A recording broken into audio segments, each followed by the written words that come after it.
Alright folks, we're about to hit the woods for a Bama hunt this weekend. I'm going to show you some of the trail cam pictures we just got. Our rut doesn't usually kick off until late January, but this is a shot of a big 10 point that has been hanging around. This is a wide 7 point, 10 point again, but this is the deer I want to show you right here. This is what we call coal bucks. He's got a really good left side. He's got a perfect 4 on that side, and the right side just goes up and splits. So these are the type of bucks that we look for before the rut starts. There's another shot of him and one other shot. You want to kill these if you can before the rut starts, because you don't want to spread these genetics. You'd much rather this deer be breeding all the does. So we're going to be out this weekend, hopefully going to get one of those coal bucks, but we will not be upset if this big guy walks out.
So I'm going to do some voiceovers to narrate the story of what's going on in the woods, because as you hunters know, you can't really do much talking while you're in the tree stand. So in this clip, 2 does come in right at dark, and there's a young buck tracking them, and he comes in downwind of me, and you'll see what happens next.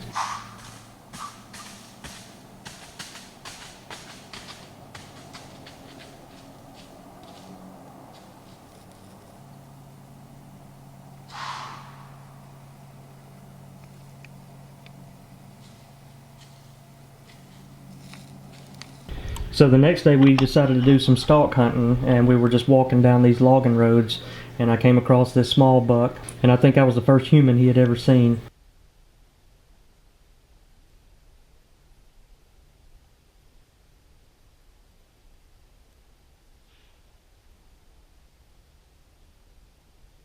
So this is something I don't recommend to any hunters. I definitely shouldn't have been doing it myself, but I got in the stand early, the sun was shining right in my face, decided to take a quick nap, and we all know what happened next.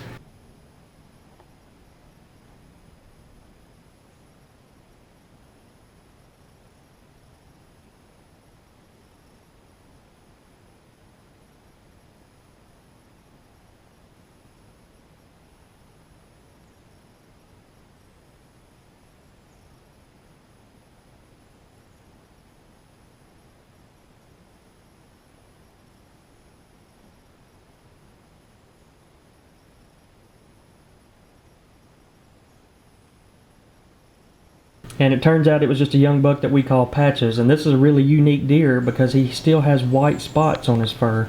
I'm not sure if he didn't lose them after he was a fawn or if this is something that has kind of grown on, but I'm showing a trail cam photo here where you can really see it good. So if any of you know what this is, leave a comment below, or if you've ever seen anything like it, because we're definitely interested to see if he'll keep those spots and, you know, as he grows up to be a bigger buck.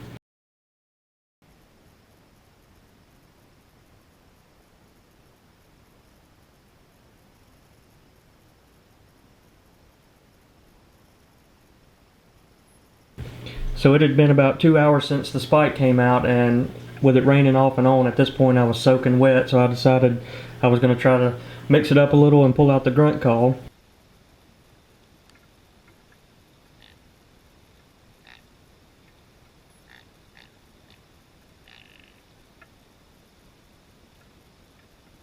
And literally within 60 seconds, a nice 8-point steps out.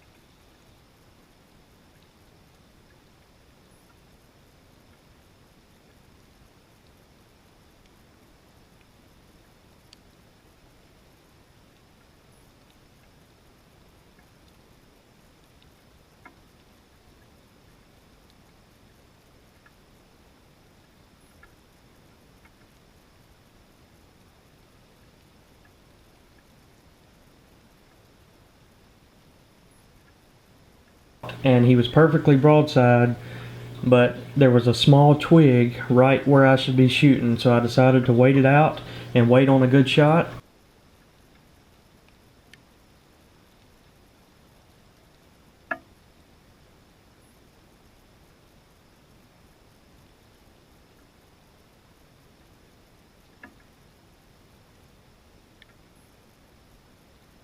So this was probably the longest I'd ever watched a buck through a scope that I was intending to shoot.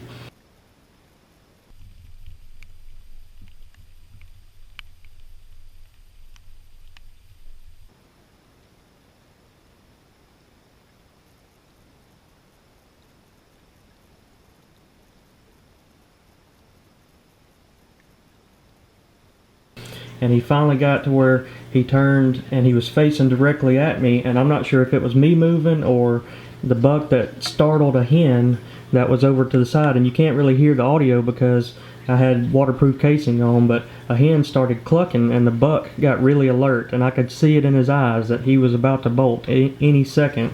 So at this point I either had to take a shot towards the chest area or let him walk, and I decided to take the shot.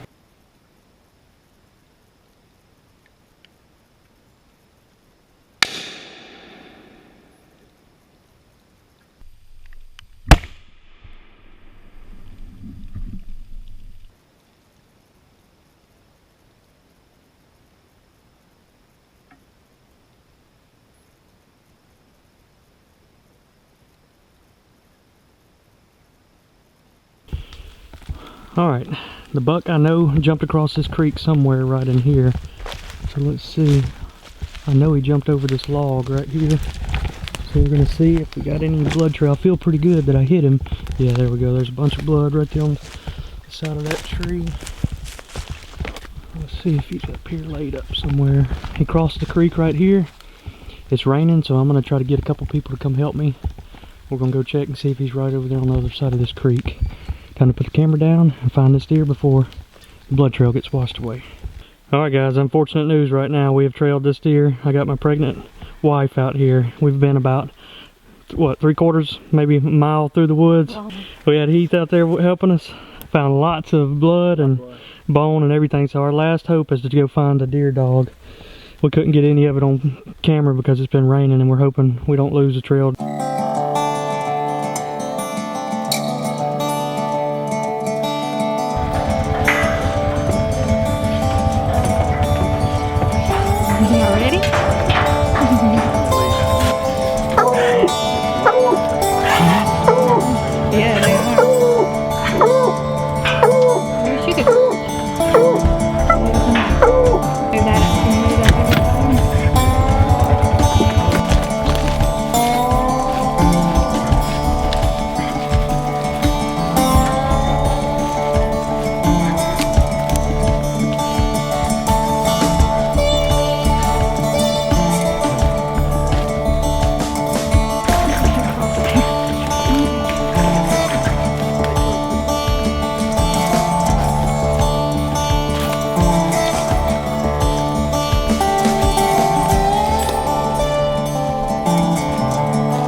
tired of walking.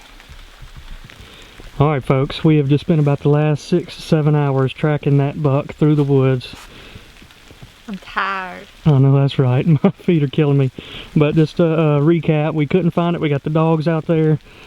No luck with the dogs. We trailed it through the woods. We finally got to a big thick briar patch and got down on our hands and knees going through stuff that looked a lot like that right there. And then the dog even eventually lost the trail. So I took the shot because I felt like he was about to bolt, and it was late in the season. I hadn't had a shootable buck all year, so I took a little risk by taking that shot. And the second thing I learned is don't shoot a deer in the chest. Not a good chance of recovering it. But it's raining, so we're fixing to get inside. It's only about an hour of daylight left, but we gave it all we could. You never want to leave a buck in the woods if you could do anything else to find it. So we may come back tomorrow and look for buzzards or something, but unfortunately that one got away. Milo said he wanted his crack at tracking the deer. Buddy, I'm sorry, I don't think you'd have made it through the first briar patch. Just let me go.